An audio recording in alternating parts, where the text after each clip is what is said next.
అందరికీ నమస్కారం. Daily facts ఛానల్కి తిరిగి స్వాగతం. దేశం కోసం స్వాతంత్ర దినోత్సవ స్పెషల్ ఎపిసోడ్. భారతదేశానికి స్వాతంత్రం రావడానికి ఎంతోమంది తమ జీవితాలను త్యాగం చేశారు. కొంతమంది అహింసా మార్గంలో పోరాడితే మరికొందరు విప్లవ మార్గం ఎంచుకున్నారు. కానీ అందరి లక్ష్యం ఒక్కటే, భారతదేశానికి స్వాతంత్రం. ఈరోజు భారత స్వతంత్ర పోరాటంలో కీలక పాత్ర పోషించిన కొంతమంది మహావీరుల కథలు తెలుసుకుందాం. సుభాష్ చంద్రబోస్. నాకు రక్తం ఇవ్వండి, నేను మీకు స్వాతంత్రం ఇస్తాను. ఈ నినాదంతో భారతీయుల స్వాతంత్ర కాంక్షను రగిలించిన నాయకుడు సుభాష్ చంద్రబోస్. బ్రిటిష్ పాలనకు వ్యతిరేకంగా సాయుధ పోరాటం అవసరమని నమ్మిన ఆయన విదేశాలకు వెళ్ళి భారత స్వాతంత్రం కోసం అంతర్జాతీయ మద్దతును కూడగట్టారు. ఆజాద్ హింద్ ఫౌజును బలోపేతం చేసి బ్రిటిషు పాలనకు వ్యతిరేకంగా సైనిక పోరాటానికి నాయకత్వం వహించారు. జై హింద్ అనే నినాదాన్ని ప్రజల్లోకి తీసుకెళ్లిన నేతాజీ భారత స్వాతంత్ర చరిత్రలో చిరస్థాయిగా నిలిచిపోయారు. సర్దార్ వల్లభాయ్ పటేల్. భారత స్వాతంత్ర ఉద్యమంలో కీలక నాయకుడిగా నిలిచిన వ్యక్తి సర్దార్ వల్లభాయ్ పటేల్. బార్దోలి సత్యాగ్రహంలో రైతులను ఏకం చేసి బ్రిటిష్ ప్రభుత్వానికి వ్యతిరేకంగా విజయవంతమైన పోరాటం నడిపించారు. అందుకే ప్రజలు ఆయనకు సర్దార్ అనే బిరుదును ఇచ్చారు. స్వాతంత్రం వచ్చిన తర్వాత 500కు పైగా సంస్థలను భారతదేశంలో విలీనం చేయడంలో ఆయన కీలక పాత్ర పోషించారు. అందుకే ఆయనను భారతదేశ ఉక్కు మనిషిగా గుర్తిస్తారు. లాలా లజపతి రాయ్. పంజాబ్ కేసరిగా ప్రసిద్ధి చెందిన లాలా లజపతి రాయ్ బ్రిటిష్ పాలనకు వ్యతిరేకంగా తీవ్రంగా పోరాడారు.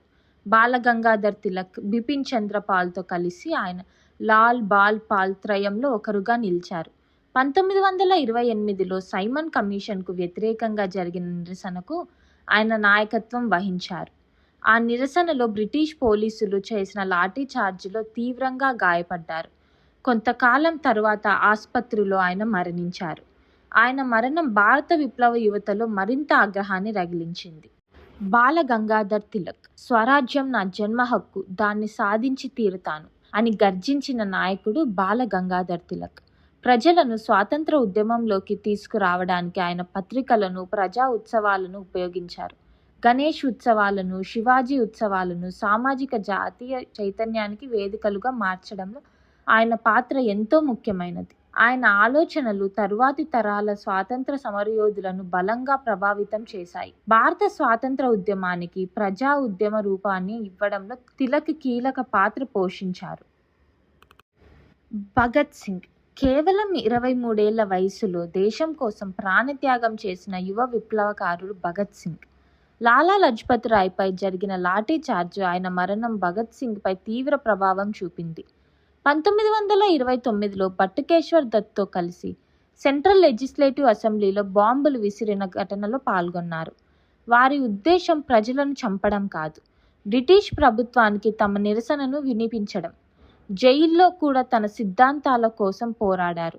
1931లో రాజ్గురు, సుఖ్దేవ్లతో కలిసి ఉరితీయబడ్డారు.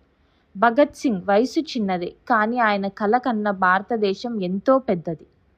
చంద్రశేఖర్ ఆజాద్. బ్రిటిష్ పోలీసులు తనను ఎప్పటికీ సజీవంగా పట్టుకోలేరని ప్రతిజ్ఞ చేసిన విప్లవకారుడు చంద్రశేఖర్ ఆజాద్. భగత్ సింగ్ వంటి యువ విప్లవకారులతో కలిసి బ్రిటిష్ ప్రభుత్వానికి వ్యతిరేకంగా పోరాటం చేశారు. 1931లో అలహాబాద్లోని ఆల్ఫ్రెడ్ పార్క్లో పోలీసులు ఆయనను చుట్టుముట్టారు. చివరి వరకు పోరాడిన ఆజాద్ బ్రిటిష్ చేతిలో బందీగా మాత్రం కాలేదు. తన చివరి బుల్లెట్తో తన జీవితాన్ని ముగించుకున్నారు. అందుకే ఆయన పేరు చంద్రశేఖర్ ఆజాద్. రామ్ ప్రసాద్ బిస్మిల్. కవి, రచయిత, విప్లవకారుడు. రామ్ ప్రసాద్ బిస్మిల్ యువతలో విప్లవ భావాలను పెంచడంలో కీలక పాత్ర పోషించారు. హిందుస్థాన్ రిపబ్లికన్ అసోసియేషన్లో ముఖ్య నాయకుడిగా ఉన్నారు. 1925లో జరిగిన కాకోరీ ఘటనలో పాల్గొన్నారు. బ్రిటిష్ ప్రభుత్వం ఆయనను అరెస్టు చేసి 1927లో ఉరి తీశారు. దేశం కోసం ప్రాణత్యాగం చేసే ముందు కూడా ఆయన ధైర్యం కోల్పోలేదు. బిస్మిల్ జీవితం భారత విప్లవోద్యమానికి ఒక స్ఫూర్తి. అల్లూరి సీతారామరాజు. ఆంధ్రప్రదేశ్ మాన్యం ప్రాంతంలో గిరిజనుల హక్కుల కోసం బ్రిటిష్ ప్రభుత్వానికి వ్యతిరేకంగా పోరాడిన వీరుడు అల్లూరి సీతారామరాజు. 1922లో ప్రారంభమైన రంపా తిరుగుబాటుకు ఆయన నాయకత్వం వహించారు. అడవులను ఆధారంగా చేసుకొని గెరిల్లా పద్ధతిలో బ్రిటిష్ సైన్యానికి సవాలు విసిరారు. చివరకు 1924లో బ్రిటిష్ సైన్యం ఆయనను పట్టుకొని హతమార్చింది. మాన్యం ప్రజల కోసం పోరాడిన ఈ వీరుడు తెలుగు నేల గర్వించదగ్గ స్వాతంత్ర సమరయోధుడు. నేతాజీ నుంచి అల్లూరి వరకు, పటేల్ నుంచి భగత్ సింగ్ వరకు వారి పోరాట మార్గాలు వేరైనా వారి లక్ష్యం ఒక్కటే, స్వాతంత్ర భారతదేశం. వారి త్యాగాల వల్లే మనం ఈరోజు స్వేచ్ఛగా జీవిస్తున్నాం, స్వాతంత్ర దినోత్సవం జరుపుకుంటున్నాం. ఇలాంటి నిజమైన చరిత్ర కథల కోసం డైలీ ఫ్యాక్ట్స్ ఛానల్ను సబ్స్క్రైబ్ చేసుకొని ఉంచండి. జై హింద్.